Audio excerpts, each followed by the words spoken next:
Good morning, or depending when you're watching this, good afternoon, good evening, or good night. My name's Ross, and as always told, I had a voice radio, so today I'm going to be showing you a frankly stupid card, which is going to be coming out in the upcoming Sun and Moon 5 Plus expansion. It really is a little bit over the top. There is a strong argument that we don't need this card.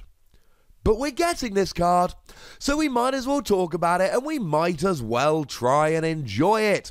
The one thing I will say before we get going, I am uploading this video very, very closely after uploading my Ultra Recon Squad video. Both of these cards got revealed very close together, and I pride myself on bringing you all the Pokemon trading card game news as soon as I possibly can.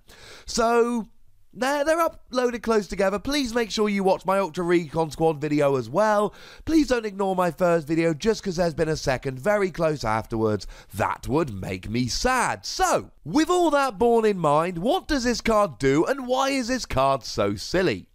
Well, it can be attached to any Pokemon you like, but it only does something when it's attached to a metal Pokemon, in the same way that Spirit Links would only actually do stuff if you attached it to the correct Pokemon. It means that you have no weakness and you take 30 less damage from attacks. That's right. Now, no weakness, that sounds an awful lot like weakness policy, which was, and to be fair, still is, a Pokemon tool card in and of itself. It was reprinted most recently in Burning Shadows.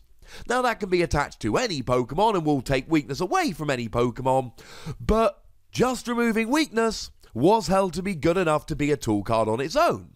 And then if we go back a little way, we can talk about Hard Charm, a quite widely played tool card that reduced damage done to you by 20. And if we want to go back a little bit further, we even had Eviolite, which did the same thing, except Eviolite could only be attached to a basic Pokemon. Again, it could be attached to anything, but it would only reduce damage done to a basic Pokemon. As a quick side note, special energies like Strong Energy, for instance, can only be attached to fighting Pokemon, whereas these tool cards can be attached to anything, but they only have a function when attached to the right kind of Pokemon. So, let's go through this one more time. When you attach this to a metal Pokemon, you remove weakness from it, and you mean that it takes 30 less from attacks. That's right, ladies and gentlemen, it's incredibly dumb, but only really when attached to a metal Pokemon. Now, of course, let's mention it right now at the beginning, Field Blower will be an issue here. Field Blower sees an awful lot of play, and in some decks like recent Zoroark builds, like the build with which Tord Reklev won the London International Championships, Field Blower actually becomes a 4 of, and those decks also played Puzzle of Time, which could potentially mean, and I don't know why you would need this many in one particular game, but you could actually have 8 Field Blower in a game. And of course, let's not forget that Gardevoir has the amazing GX attack that can get his Field Blowers back. The thing we need to remember at this stage is, however, that Field Blower sees an awful lot of play because we're all scared of Garbodor. Garbodor turns off abilities like Zoroark's ability, which it really needs to be good, but only when it's got a Pokemon tool attached. So you play a Field Blower, you get rid of Garbodor's tool, Garbodor's ability goes away, your abilities come back. The thing is that Garbodor is seeing a bit less play lately.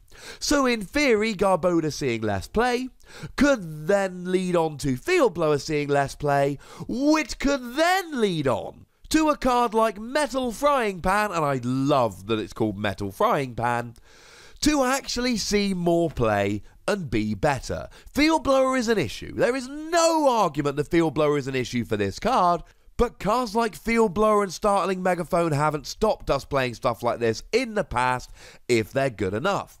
Now, I should mention that this is not Choice Band. See, the thing is, Choice Band, you decide if it does anything. You attach it and then do the extra damage. Whereas here, your opponent decides if Metal Frying Pan does anything. Because if they play a field blower before they attack, then it's gone and you have your weakness and you don't have the added protection, the 30 less damage. So, need to mention here, field blower's an issue, and they, your opponent, decides whether you have this tool attached when they attack. But it's so good, I don't think field blower's going to stop it seeing play. Hard Charm saw play. Weakness Policy hasn't seen a huge amount of play, but has seen play in some decks. Primal Groudon comes to mind, although ironically, people stopped playing Weakness Policy in Primal Groudon so that they could play Hard Charm. But both of them together is just a little bit over the top. And metal decks are going to be good going forward. I don't need to go into much detail here, I've talked about them in a bunch of videos, but we've got the new Solgaleo GX coming out. We've got the new Magnezone coming out. We've got Mount Coronet coming out. We've got Duskmane Necrozma coming out. All of these things are going to make metal decks much, much better. Now, the irony is, of course, the Volcanion has seen a lot less play lately because of Gardevoir. So you bring in all these good metal Pokemon, basically get rid of Gardevoir, and that means that not only is Gardevoir gone away, but fire weakness is really relevant with metal Pokemon, so we would expect to see fire decks see a huge increase in play to take care of these new and upcoming metal decks. Well, this could help a lot. Of course, I mentioned the new Solgaleo. The ability of this new Solgaleo removes weakness from all of your Pokemon. So it's kind of interesting that we've now got two ways to get rid of weakness for metal Pokemon. Now, the new Solgaleo will remove weakness from all of your Pokemon, but it's a stage 2 metal Pokemon. It's largely going to be there for metal Pokemon. But shall we say, Pokemon is very, very quickly covering its back and trying to make sure that fire decks don't just come in and wreck this inevitable avalanche of metal decks, which is coming. The thing is, one of the most interesting metal decks as far as I'm concerned is the new Magnezone that allows you to attach as many metal energy as you like per turn. It is very much just a metal version of the Lightning Magnezone from Breakthrough, along with Duskmane Necrozma, which does a huge amount of damage. The thing is, in that deck you've got a basic attacker and a stage 2 support Pokemon in Magnezone. So you're not really going to want to be playing another stage 2 in Solgaleo to remove weakness. So in that particular deck, I could see Metal Frying Pan being really good. Of course, the counter-argument there is that Duskmane Necrozma's main attack does 220. You'll need a choice band to bring it up to 250 and KO things like the new Solgaleo, but I would certainly expect to see a couple of Metal Frying Pans in that deck. And even when you're playing Solgaleo decks, maybe your opponent drops a Garbodor. Maybe you do have your ability turned off. Well, that's okay. Metal Frying Pan is here for you. And remember, Metal Frying Pan doesn't just remove weakness. It's not weakness policy for metal Pokemon. It also reduces damage done by 30. That is almost as good as popping on a Fighting Fury belt, except it can be attached to any metal Pokemon, not just your Pokemon that are basic.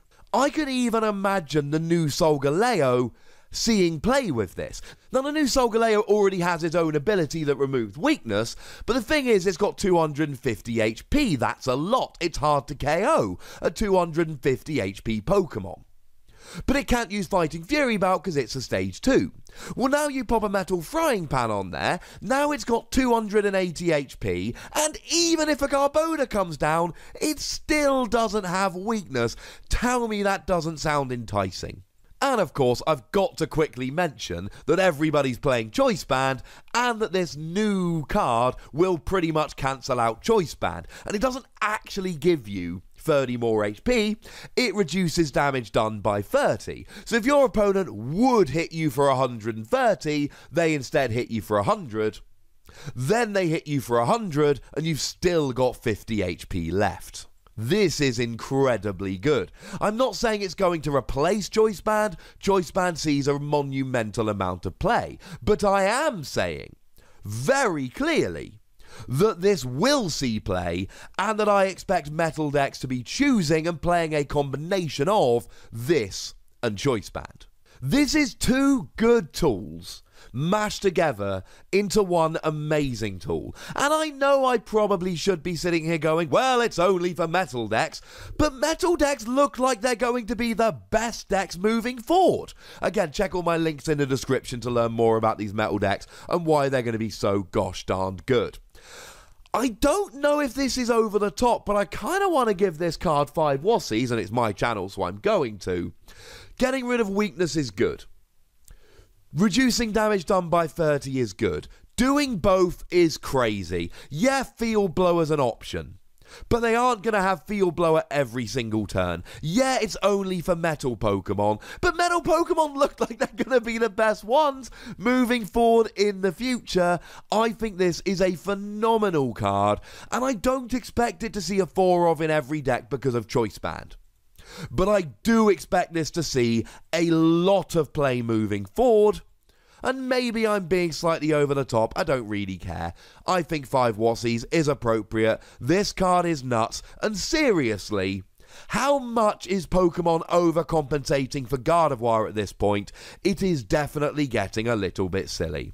But anyway, ladies and gentlemen, as with all of these cards, I need to hear from you guys. Is this as good as I'm making out, or am I just still imbued with the festive spirit and being a little bit over the top? Either way, let me know in the comment section. Go nuts! Be nice. Make sure you like this video, subscribe to this channel, follow me on Twitter at @TheWassie, and Twitch for some live action at twitch.tv/PTCGRadio. We're going to be doing a live stream at 1 PM UK time on Sunday. Make sure you come along and join in. It's going to be fun. If you want to support the channel, get some bonus podcasts, etc., and there's a new bonus podcast going up today, then you can do so by going to patreon.com/PTCGRadio. But by far, the most important thing as always is to look after yourselves until next time. Thank you very much for watching. My name's Ross, and you've been watching PTCG Radio.